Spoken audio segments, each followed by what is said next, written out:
Esta es la presentación de la evaluación final del curso Psicología Política a cargo del Grupo 71. El tema principal es el plebiscito sobre los acuerdos de paz en Colombia en 2016.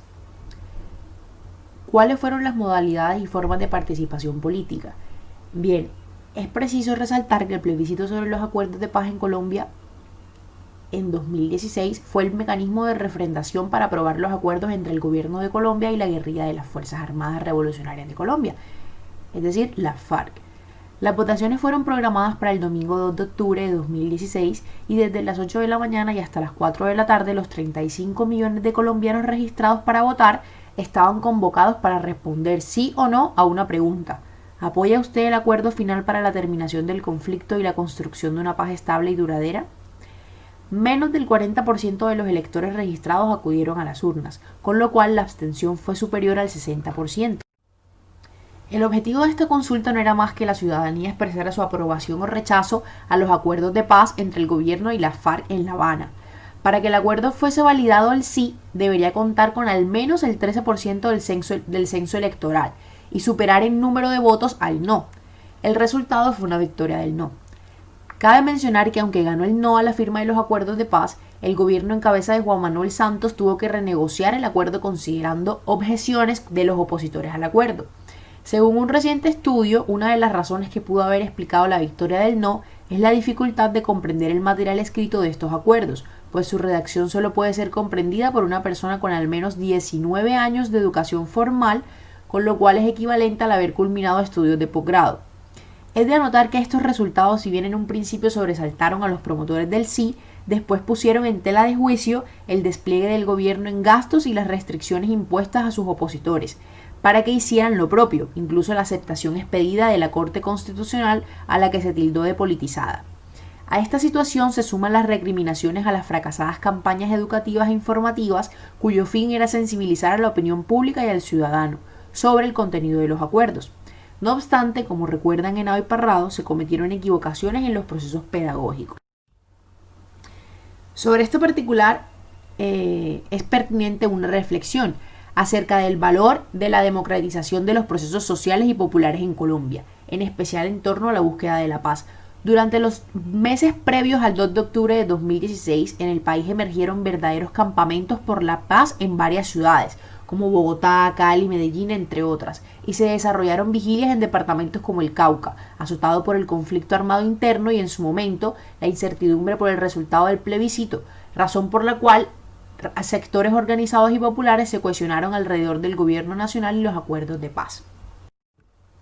Ahora bien, ¿cómo se adelantaron esos procesos de socialización política? En 2016, el cuarto año de las negociaciones, incluyendo la opinión de la ciudadanía a través del plebiscito, arrancó entonces con dos grandes pendientes sobre la mesa. Por un lado, la definición de detalles importantes sobre el fin del conflicto y por otro, la refrendación popular de los acuerdos. La firma de los acuerdos se había programado para marzo de ese año, pero el cronograma tuvo que reajustarse para dar más tiempo a la discusión de la dejación de armas, el proceso de reinserción y las zonas de ubicación. Mientras estas discusiones se daban, la controversia sobre los detalles de la JEP se hizo particularmente aguda. Para algunos de sus críticos, la JEP es demasiado poderosa para sus detractores y en este marco jurídico no es otra cosa que garantía de impunidad para la FARC. Si bien los procesos de paz es un acontecimiento totalmente político y más el plebiscito en toda su extensión y en el marco de interpretación preferido por los columnistas fue el de la política, lo que primó a nivel de opinión pública, sobre todo desde los líderes de opinión pública y social, fueron los aspectos sociales, económicos, morales y religiosos. Esto da cuenta de un fenómeno de desconexión entre los columnistas, líderes de opinión tradicionales y la ciudadanía. Bien, ¿qué factores orientaron la conducta del voto y la construcción de la opinión pública? Es cierto que la polarización es un proceso mediante el cual la opinión pública se divide en dos extremos opuestos. Colombia siempre ha sido un país de extremos. Hace más de 50 años solo existían dos partidos, los liberales y los conservadores. Estas dos ideologías políticas desataron toda clase de odios y conflictos en el país. Una de las más conocidas fue el Bogotazo, producto del asesinato de Jorge Eliezer Gaitán. Desde ahí empieza a gestarse una polarización desde un contexto geopolítico y toda clase de propaganda negra o guerra psicológica. En el 2016 en Colombia se desarrolla otro fenómeno político, después de 2 periodos presidenciales de Álvaro Uribe Vélez y la postulación de su fórmula presidencial con Juan Manuel Santos. El país empieza a ubicarse nuevamente en 2 extremos cuando el presidente Santos se independiza del uribismo y abraza la bandera de la paz como su eslogan político. Ahora el país se divide entre santistas versus uribistas. En 2016 quedó marcado en las páginas de la historia de nuestro país, como también tenemos que decir que en la opinión tradicional, ya que ganó el no al proceso de paz en La Habana, Cuba. Pero existe evidencia y material periodístico que demuestra que no hubo una serie de factores que influenciaron la conducta de voto en el plebiscito. Una de ellas fueron las declaraciones del 4 de octubre de 2016 que el gerente de la campaña del no del Centro Democrático dio al periódico La República una entrevista en la cual revelaba que las estrategias habían consistido en alentar la inconformidad de los electores propagando interpretaciones tergiversadas del contenido de los acuerdos, pensadas en función de públicos específicos. Esto sugiere un primer elemento significativo al observar en materia de análisis. Al parecer, las poblaciones más afectadas por el conflicto tendieron a apoyar el acuerdo, mientras las que se opusieron no lo sufrieron de forma tan directa. Esto plantea de hecho un problema ético a la misma idea de un plebiscito nacional sobre esta cuestión, ya que posiblemente se trataría de una población relativamente poco afectada por la violencia vinculada al conflicto, rechazando una solución que las víctimas más directas sí estaban dispuestas a respaldar mayoritariamente. Esto pone como evidencia que la opinión pública y su motivación al voto estuvo determinada por guerra psicológica y campañas falsas de distintos sectores de la opinión pública, para de alguna manera sugestionar la acción del voto del electorado. ¿De qué manera los medios de comunicación masiva ejercieron influencia sobre los resultados? Los medios que más generaron noticias sobre puntos específicos del acuerdo de paz fueron el noticiero de televisión, las noticias y el periódico Diario por la Tarde. Por otro lado, los medios que más se inclinaron para mostrar el proceso del plebiscito fueron los canales bogotanos City TV y Canal Capital. Frente a las noticias que tenían como elemento central mostrar posiciones a favor y en contra del plebiscito, los medios que más se referenciaron fueron Caracol Televisión, Noti5 y Noticias Telemedellín.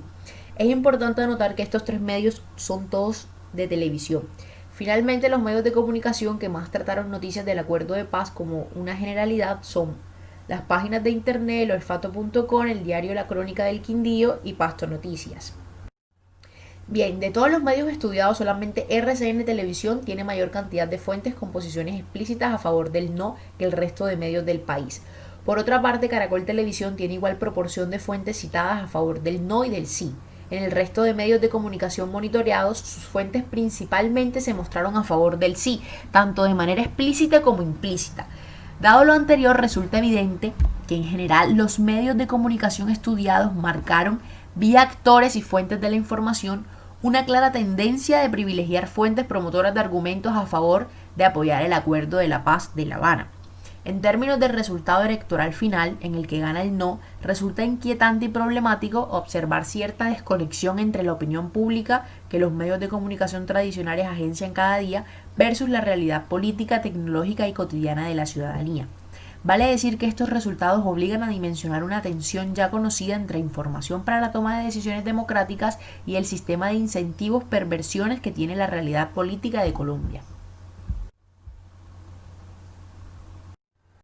Este es un video que nos muestra qué es el plebiscito para la paz en Colombia, cuáles fueron los acuerdos que se trataron en La Habana y la importancia de apoyar o la importancia necesaria de en ese momento apoyar el sí para consolidar ya la paz y dejar a un lado tantos años de guerra y de sufrimiento que hemos tenido en nuestro país.